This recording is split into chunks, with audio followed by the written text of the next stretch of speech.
Alô pessoal, sejam todos muito bem-vindos a mais um vídeo do canal Clique Invest. E hoje mais um vídeo de entrevistas, atendendo a pedidos de vocês, recebi 1000 pedidos no nosso Instagram, para a gente conversar com o pessoal da RCap, para poder falar do fundo Tordesilhas, que num mês distribuiu bem mais do que a sua média, no outro mês, né, agora em agosto, anunciou que não vai distribuir, e natural, isso gera dúvidas, gera perguntas, gera preocupações, então eu fiz o mais simples. Eu convidei o pessoal da gestão para uma entrevista, para um bate-papo. A RCap rapidamente respondeu, rapidamente aceitou. E a gente está aqui então com a Kátia Costa, que é sócia fundadora e diretora de gestão da RCap. Seja muito bem-vinda, Kátia. Muito obrigada, Nod, por me ter, né? E espero poder responder as perguntas assim o melhor que eu posso. Com certeza, novamente, obrigado. E assim, claro que você já tem bastante tempo de mercado, mas a RCap não, né? A gestora mesmo foi fundada há menos de um ano. Então, assim, acho que vale a pena começar, então, apresentando um pouquinho quem é a RCap e quem é a Kátia Costa. Claro, lógico.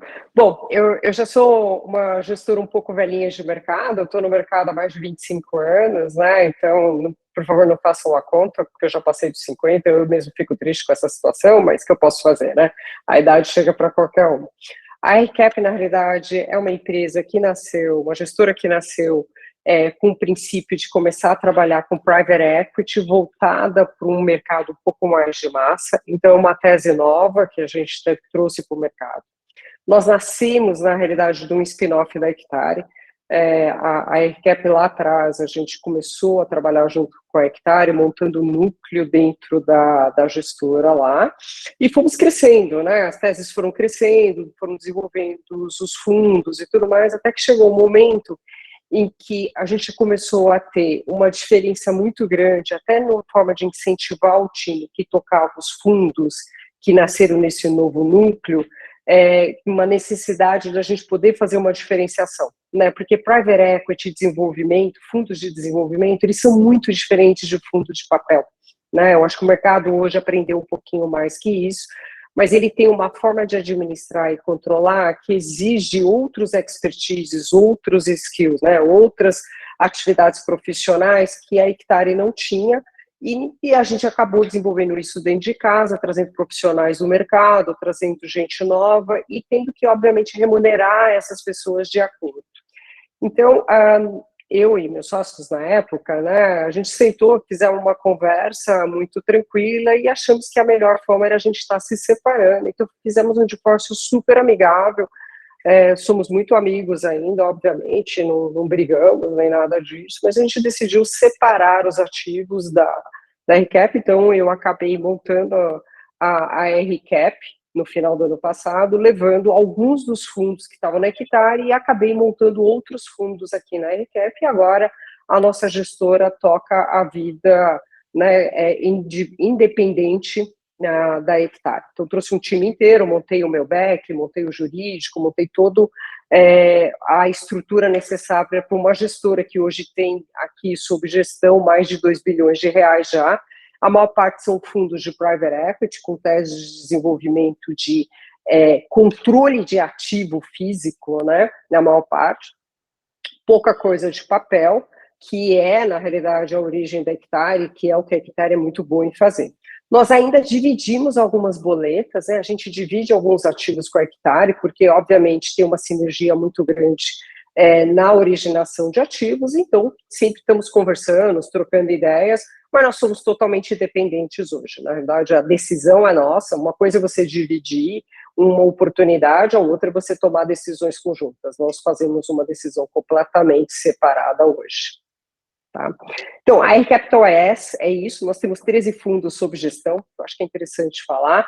Desses 13 fundos, nós temos alguns fundos que a gente chama de wealth, que são fundos que a gente gere para ou family offices ou pessoas individuais que têm teses de investimentos específicos e fundos exclusivos, então a gente administra alguns desses fundos.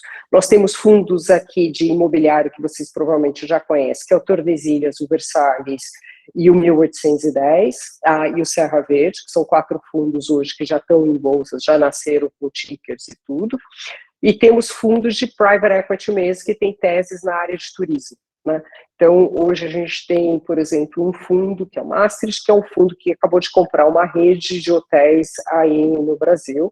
E aí nós estamos entrando numa oportunidade, né, que depois desse momento em que a gente passou nos 2 últimos anos, a gente entendeu que tem uma oportunidade no mercado de comprar ativos a um preço muito razoável e que nessa retomada tem a capacidade de valorizar e entregar para os nossos investidores profissionais uma taxa de retorno bastante relevante, né?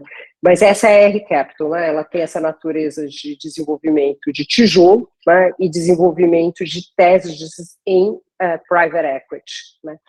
Às vezes eu falo private equity, eu também não sei de como é que o público em geral conhece o que é private equity, né? Mas basicamente são fundos que investem em participações em empresas, né? Essas participações podem ser minoritárias, majoritárias, controladoras, aí depende muito de cada fundo e de cada tese, mas normalmente esses fundos têm um prazo para começar e terminar, muito diferente de fundo imobiliário, né? Que ele, na realidade, é um fundo meio que perpétuo, ele fica lá na bolsa, e a ideia dele é dar rendimento no longo prazo para o seu investidor. Ele vai reinvestindo o seu papel. O fundo, normalmente, de private equity, a maior parte tem uma duração de 10 anos. Então, o investidor entra com uma tese em que a gente demora de 0 a 6 anos, normalmente, para investir o dinheiro que está comprometido, e depois a gente tem em torno de 4 anos para sair desse investimento. A gente vende, normalmente, esse investimento para um estratégico, põe as ações para negociar na Bolsa de Valores, ou então, na realidade, a gente acaba vendendo para o management buyout, né? A própria gestão compra esse ativo. Mas é um fundo que tem como público-alvo investidores profissionais de mercado, né? Que não é o mesmo público de fundo imobiliário. Certo, eu acho realmente essa diferença entre equity e CRI muito importante, né? Porque o fundo de CRI, ou a característica de CRI, é um credor, ele está emprestando dinheiro para alguém, para uma empresa, etc. Já o equity, ele é sócio daquela operação, daquele loteamento, daquele desenvolvimento. Está correta essa diferença? Realmente esse é o raciocínio dentro do Tordesilhas? Perfeito, é esse raciocínio mesmo, que eu acho que é importante explicar um pouco a estratégia do Tordesilhas, né? O Tordesilhas nasceu para ser um fundo um pouco mais agressivo e até poder utilizar o potencial máximo que nós temos do expertise aqui do nosso time em gerir participações em empresas e desenvolvimento de tijolo, tá? Então, a ideia foi buscar esse alfa, esse rendimento adicional, né? Principalmente no momento em que o Brasil estava, em que as pessoas estavam buscando uma taxa de juros um pouquinho maior, né? Buscando ganhar um pouco mais. Então, quando a gente desenhou o Tordesilhas, era para ele ter a maior parte do ativo dele, já nasceu assim, nesse tipo de investimento, que são esses investimentos imobiliários alternativos, seja em tijolo, seja um pouco de mais de risco no papel e assim por diante. Então, é trazer um pouco mais de risco, mas trazer mais retorno, né? Não existe almoço de graça, né? É muito difícil entregar um retorno superior se você não pega um risco superior. E do jeito que a gente montou o Tordesilhas, para cada uma das ofertas que a gente fazia, a gente falou, bom, já vamos captar um valor para fazer esse investimento no tempo, porque um tijolo, você não coloca o dinheiro 100% no dia 1, né? Você, na realidade, tem que construir, né? Eu vou primeiro fazer a fundação, depois eu vou construindo em cima disso. E ele tem um tempo de maturação. Então, o que nós falamos, bom, a gente já capta o dinheiro para fazer esse desenvolvimento, e enquanto esse desenvolvimento não acontece, a gente casa no prazo papéis de CRI de dívida. Então, a sobra de caixa do Tordesilhas, ele vai para CRI. E aí, esse CRI, obviamente, tem a sua vida própria como um papel de dívida. Ele tem um risco menor do que o equity, mas ele também tem um rendimento menor do que o equity. E essa estratégia nossa acabou possibilitando que o Tordesilhas pagasse rendimentos diferentemente de um fundo totalmente de tijolo, né? Que normalmente um fundo que é 100% investido em tijolo, né, em desenvolvimento imobiliário, ele tem essa maturidade, né, tem essa curva J, né? Então você investe, e depois começa a ganhar, acaba, daí você tem que começar tudo de novo, investe, e assim por diante. A não ser que você seja um fundo de aluguel, que também tem, né? Também tem a barrigadinha, que você investe, começa a receber o aluguel e fica uma coisa mais constante dali para frente.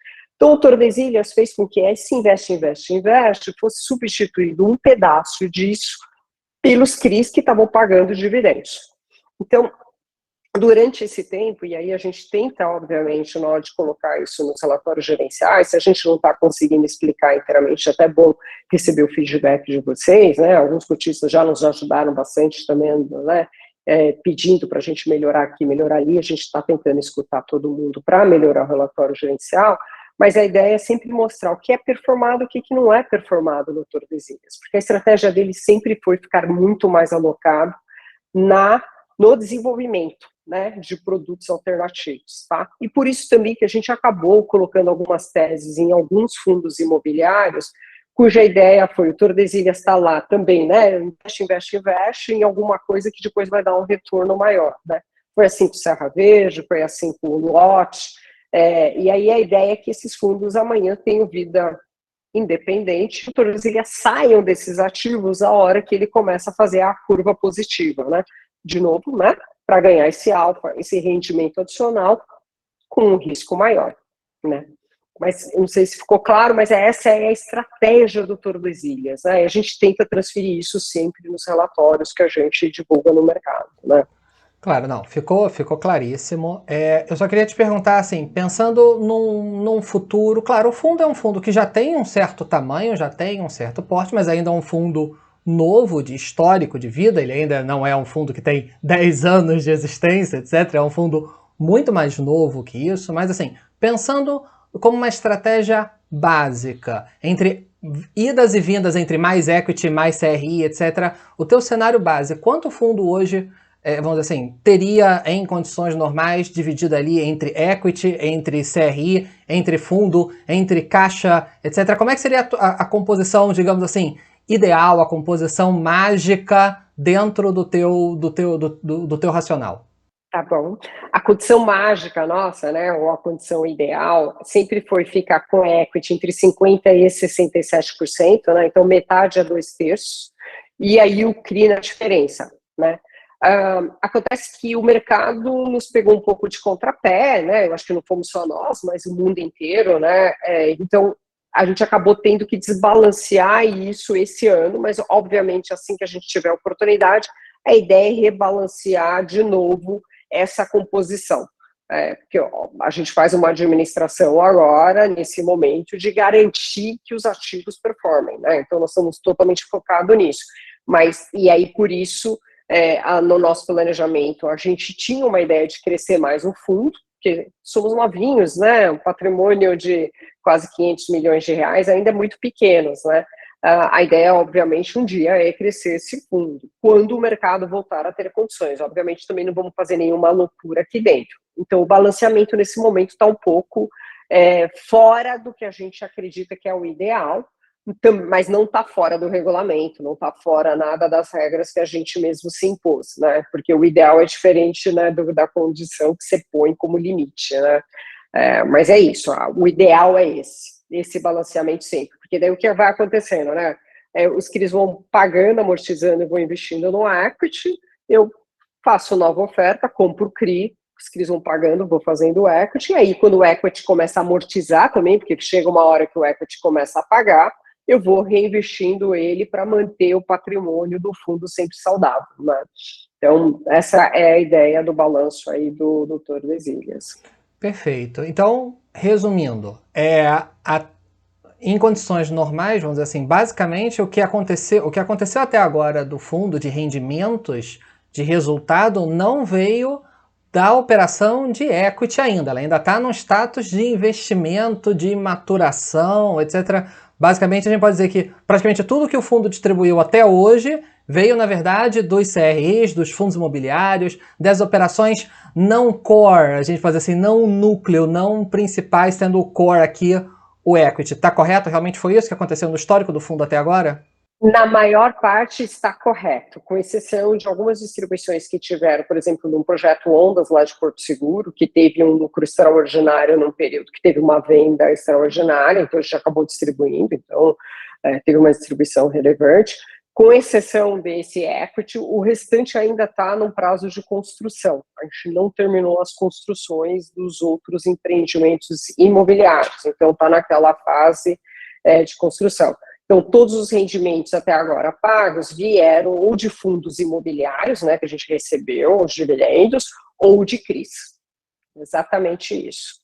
Perfeito. E já que a gente começou a falar então de distribuição, vamos então para julho. Algumas semanas atrás, um pouquinho antes da gente gravar aqui, né, no mês de julho, a gente está gravando isso aqui em agosto, para quem estiver assistindo isso no futuro, estamos em agosto de 2022, onde o fundo estava distribuindo ali dentro da sua média, os valores que são costumeiros, etc. E de repente, além da distribuição normal, o fundo fez uma distribuição extra, uma distribuição adicional, sob lá a explicação de que era para casar com a regra dos 95%. Então o fundo até então ele não vinha casando, ele vinha casando. Isso foi alguma divergência de entendimento entre vocês e os administradores do fundo? De onde veio essa distribuição extra e por que ela não foi paga no período, vamos dizer assim, na data costumeira? O que aconteceu? De onde que veio esse dinheiro? Perfeito, claro. Super justa a pergunta, inclusive. O que acontece é o seguinte, durante o ano de 2021, nós, na realidade, acabamos distribuindo, de acordo com a auditoria, temos uma discussão aqui, Nódica, uma discussão longa, tá, sobre apropriação de correção monetária com o administrador.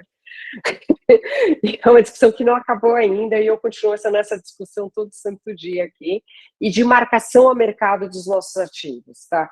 E aí eu falo bem tranquilamente, porque eu sei que essa discussão não é só minha, vários gestores têm essa discussão com vários administradores no mercado, é uma coisa que aflige, acho que a maior parte das pessoas, né? Porque principalmente para CRI, qual que é o benchmark para eu falar qual é o M2M, né, que a gente chama marcação a mercado, né? E os CRIs aqui, o duration no bate, né, o prazo de pagamento no bate, para a gente ter um benchmark claro. E aí, Nódico, por favor, se eu estou falando uma palavra que você acha que não faz, né, que as pessoas não vão entender, me fala, porque às vezes a gente tem um jargão muito próprio, né, e eu tenho medo, às vezes, de não ser bem entendida, tá? Por favor, me corrija. Mas, basicamente, o que acontece é isso, né, a gente tem uma discussão longa, e durante o ano passado, a auditoria, na realidade, acabou calculando a correção monetária diferente do que nós calculamos aqui dentro de casa, e no final das contas, na DF, ficou que nós distribuímos resultado caixa a mais do que deveria ter distribuído. Eu não vou entrar na discussão se a interpretação A ou B está correta, porque eu acho que não vem ao caso, mas nós distribuímos adicional e acabamos entrando no lucro contábil no ano passado. Tá? E aí você sabe que teve toda aquela polêmica, né, no começo do ano que a gente viveu, o mercado viveu, né, o Maxi Renda nos ajudou até essa discussão, CVM, não sei o quê, papapá, e essa discussão foi trazida aqui dentro de casa, e nós continuamos essa discussão aqui com o administrador e com o auditor até junho desse ano. Infelizmente, não conseguimos acabar a discussão a tempo da gente fazer a distribuição de dividendos, então o que nós fizemos foi, vamos distribuir o que é incontroverso. Estamos todo mundo de acordo que esse pelo menos dá para distribuir? E distribuímos, e conseguimos acabar a discussão logo em seguida, falando, pô, beleza, tá bom, então agora vamos distribuir o que a gente entende, todo mundo aqui concordamos, mãozinha abraçada, né, tal, que é o 95% do resultado caixa do semestre, sem compensar o que eu distribuí adicional do ano passado.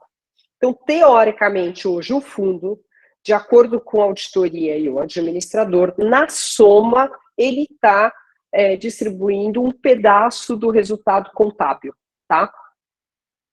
O que não é nada contra a regra, né? Então, todo mundo já provou que todo mundo pode fazer isso, mas é isso que aconteceu, né? Não estou fazendo nada de ilegal, talvez acabamos atrasando um pouquinho, geramos um pouco de medo nas pessoas, eu entendo, né? Mas era uma discussão que precisava ser acabada e terminada, né? Uma discussão que precisava ser concluída antes da gente fazer a distribuição, para até não incorrer em outros problemas conosco, né? Mas distribuímos 95% do resultado caixa do semestre do Tordesilhas nesse período. Entendi. Então, se a gente for resumir, se eu entendi bem assim, em curtíssimas palavras, sim, toda essa discussão de correção monetária, de como lançar isso no informe, no balanço, etc., isso aí, muita gente acompanhou isso ao longo dos últimos meses, vários fundos também fizeram ajustes, republicaram balanço, cada um foi resolvendo de alguma forma, enquanto a CVM vai serenando essa discussão, mas se a gente pudesse resumir essa discussão no caso do Tord, é porque então lá atrás o fundo ele tinha distribuído mais do que 95% do resultado por uma interpretação, digamos assim. E aí, a ideia num primeiro momento era que esse semestre ia acertar, de forma que o fundo teria historicamente distribuído 95% do seu resultado, e depois mudou-se o entendimento, alguns dias depois, de trabalhar com semestres estanques, ou seja, o que acontece num semestre não atrapalha nem ajuda o outro, então distribuiu 95% desse semestre, ignorando ou deixando no passado o que é do passado, a distribuição que foi acima de 95%. Dá para resumir dessa forma muito concisa? Perfeito, você falou muito bem, Nádia. Vou te contratar aqui para o RI, vou trocar meu RI. Não faça isso, querida. Tenho certeza que dá muito trabalho. Agora, mas foi perfeito, excelente. Agora a gente teve uma outra questão, né?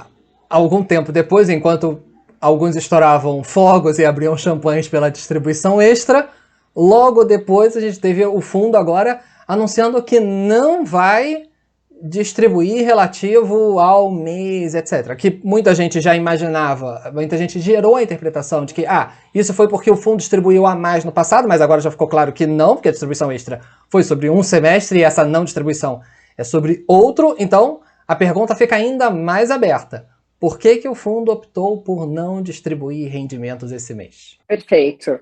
E aí a gente está usando a nossa faculdade aqui como gestora, né, e responsável, que acreditamos que somos e temos que ser, que na realidade o que tem acontecido? Nós temos olhado os nossos indicadores, tanto dos CRIs quanto dos nossos equities, que por incrível que pareça, o Covid está começando a chegar ali através da inflação no poder aquisitivo das pessoas. Tá?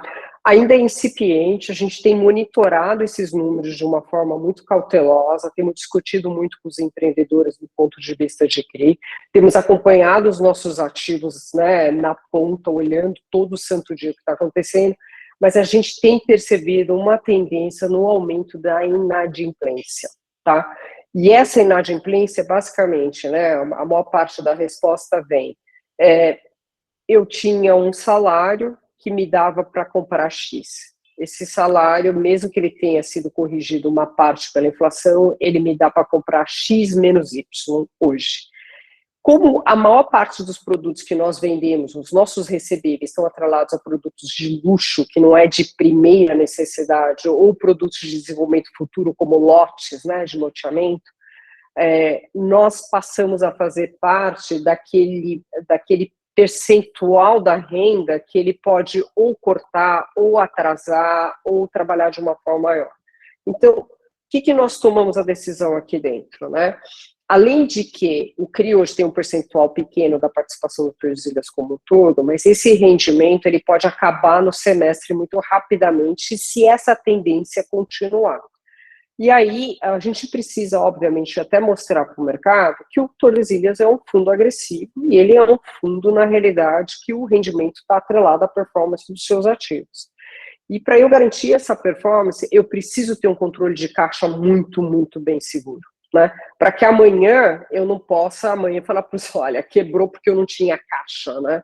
Então, a gente já tomou a decisão de ser conservador e aguardar o resultado nesse momento, até que final esteja mais claro para nós o que vai acontecer, tanto com os CRIs quanto com o equity, em termos de inadimplência e devolução de cotas, principalmente no setor de multipropriedade e um pouco no setor de loteamento para segunda residência, principalmente.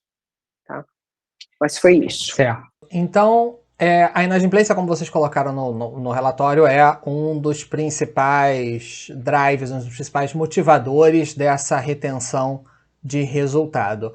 E daí eu pergunto, porque hoje o mercado de desenvolvimento, etc., já tem uma legislação mais sólida sobre distratos, etc. A multipropriedade tem uma regulamentação ainda mais recente, mais nova. De maneira geral, nesse ramo de multipropriedades, da hotelaria, etc., quando a pessoa pede o distrato, quando a pessoa decide por distratar, por cancelar aquela cota de uso daquele hotel, daquela propriedade que ela estava pagando. Tradicionalmente, claro, pode ser que algum hotel, alguma propriedade tenha uma regra um pouco diferente, mas como uma média do portfólio do Tord, em quanto tempo essa pessoa recebe de volta, ela recebe alguma coisa, ela tem uma multa, como isso afeta o fluxo de caixa ali daquela operação, daquele empreendimento especificamente? Boa pergunta. A regra é a seguinte: se ele destratar uma venda até o 7º dia, como qualquer produto que você pode comprar no mercado, você tem que devolver 100% imediatamente o valor que ele pagou até aquele momento, perfeito?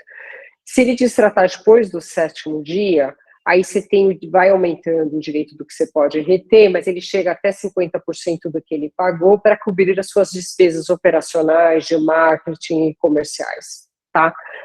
Você vai poder reter esse percentual. A maior parte da inadimplência tem acontecido no período depois dos 90 dias, então eu teria o direito, no caso de distrato e cancelamento, de reter 50% e devolver para ele na mesma condição que ele está me pagando. Essa é a regra mais geral.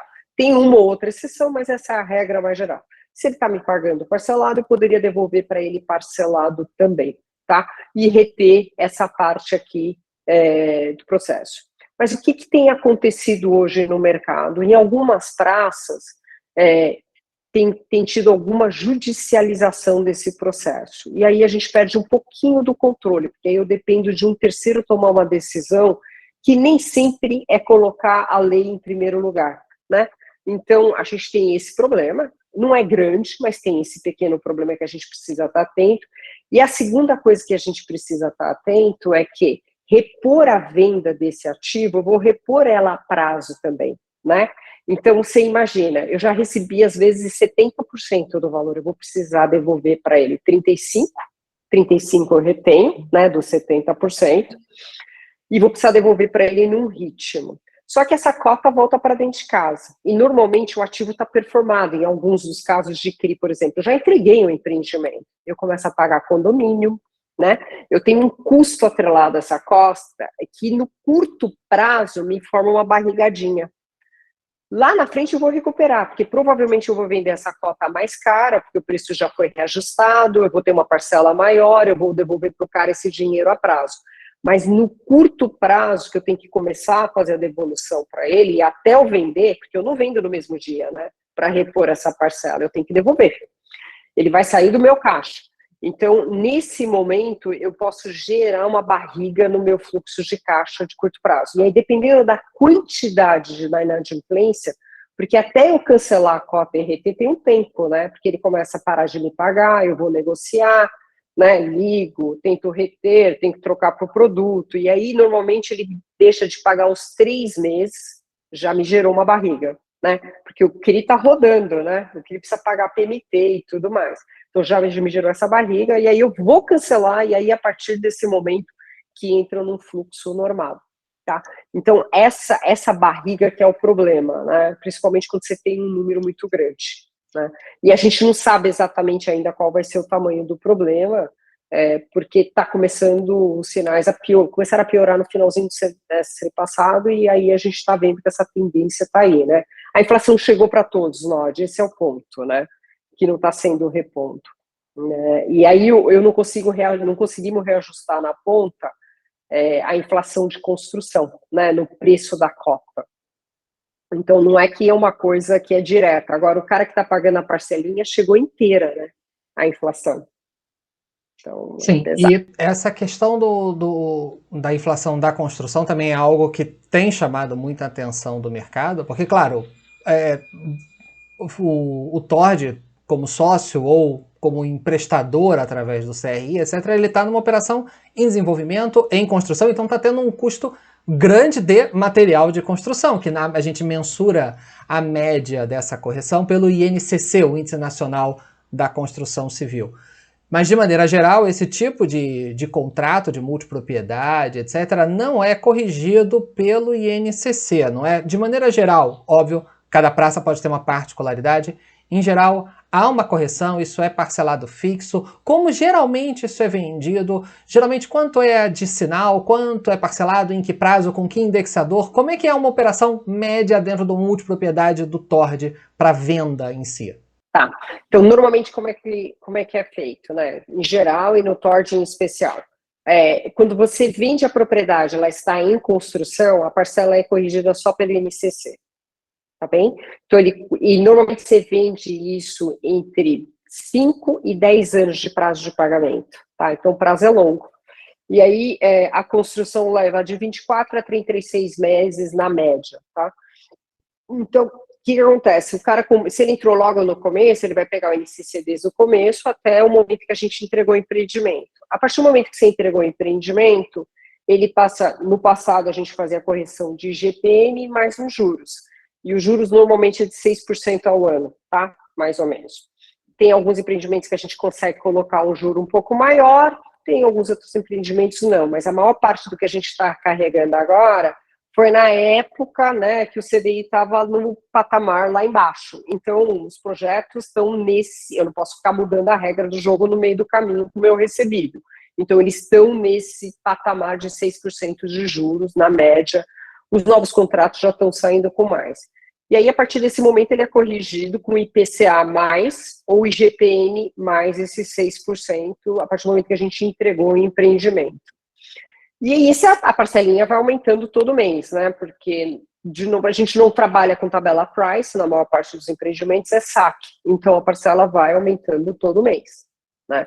Pedacinho de amortização, juros, correção monetária. Próximo mês, juros, correção monetária. Próximo mês, juros, correção monetária. E a parcela vai crescendo desse cotista ao longo do tempo. Quando a taxa de juros era baixa, a inflação é baixa, quase não se sente, né? Fica igual. Agora, nós tivemos INCC de mais de 25%, né? E eu posso te dizer, o INCC não refletiu o custo da construção de fato. Você deve ter falado com bastante construtora aí no mercado já. Na realidade, a construção de médio e alto padrão, a inflação foi muito maior que o INCC médio, porque ele leva componentes como vidro e metal muito mais do que uma construção normal, né, de baixa renda, que é basicamente tijolo.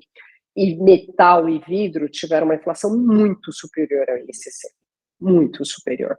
Então, o custo médio aumentou bastante, muito mais que o INCC conseguiria repor. Claro que fizemos um trabalho de vamos refazer, muda o projeto, reduz custo, isso faz parte do dia a dia de administrar uma empresa, né? Você tem que passar por isso. Mas, obviamente, isso acaba impactando um pouco aí, porque você cria um descasamento, né? E estamos lidando com isso agora.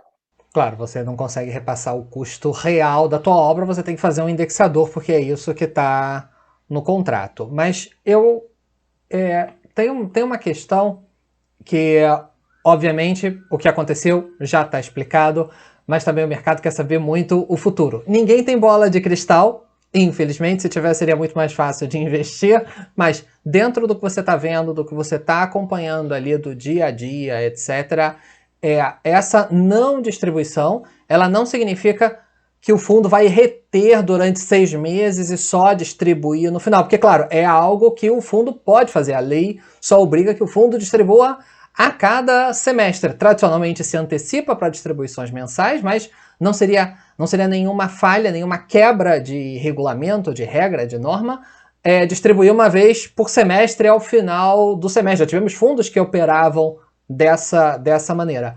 O TORD vai virar isso, só distribuir a cada semestre, ou isso só foi um freio de arrumação para entender o que está acontecendo e mês que vem isso retoma a algum tipo de normalidade, ou teremos, já que estamos falando de pandemia, um novo normal do TORD daqui para frente? O que dá para dizer assim, claro, do que é uma expectativa, não uma promessa da tua gestão, da tua equipe? Bom, você falou bem, não posso prometer, né? Mesmo porque a CVM daqui a pouco me liga, né? Não, vamos lá. Obviamente não é uma mudança no padrão de comportamento, é basicamente sendo conservador na gestão dos números, né?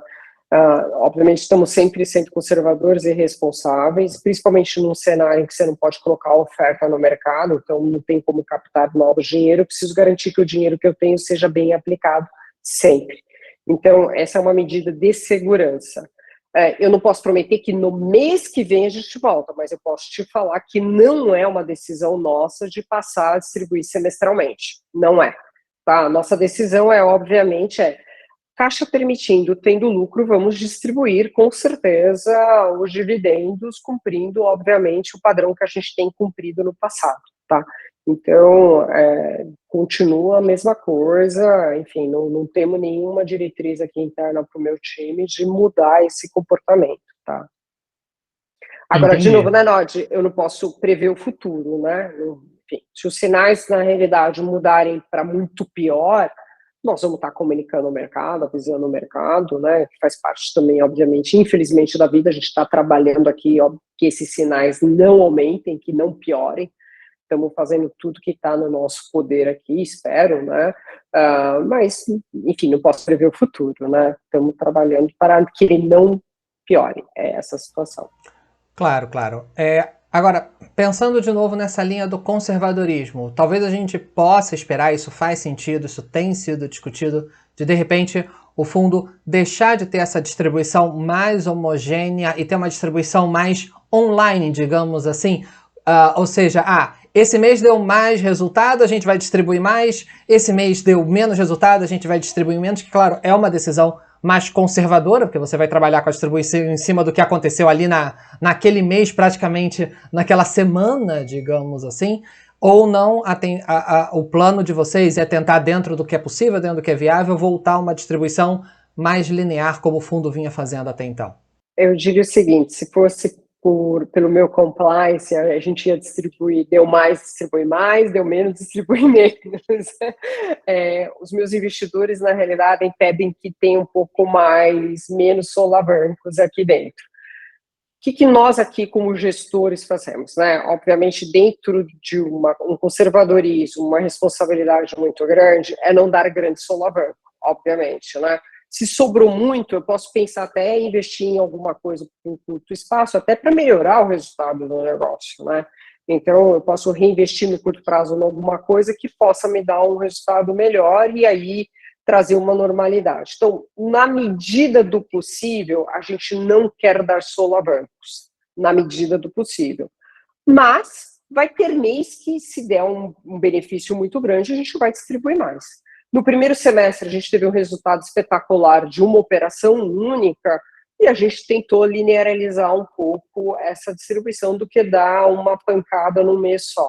Né? Mesmo porque as pessoas, principalmente o cotista, que é um cotista que não está acostumado com fundo de desenvolvimento, para ele, na realidade, interpretar uma distribuição extraordinária é mais difícil, né? Então, a gente também entende isso, que fica mais simples de entender quando você não dá esses grandes solavancos, né? Então, a ideia realmente fazer uma coisa um pouquinho mais abrandada, mas eu não posso prometer que vai ser sempre isso, né?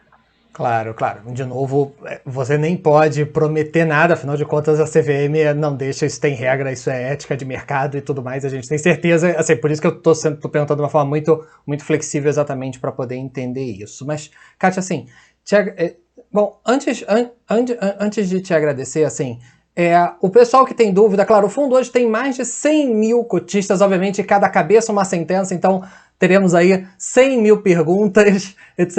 Aquelas pessoas que são cotistas do fundo ou que não são e querem ser e estão estudando, como é que é a forma mais fácil deles tirarem dúvidas com vocês, deles perguntarem alguma coisa? É pelo e-mail, é pelas redes sociais? Como é que é assim o jeito mais fácil desses mais de 100 mil cotistas e mais alguns milhares de interessados comunicarem com vocês?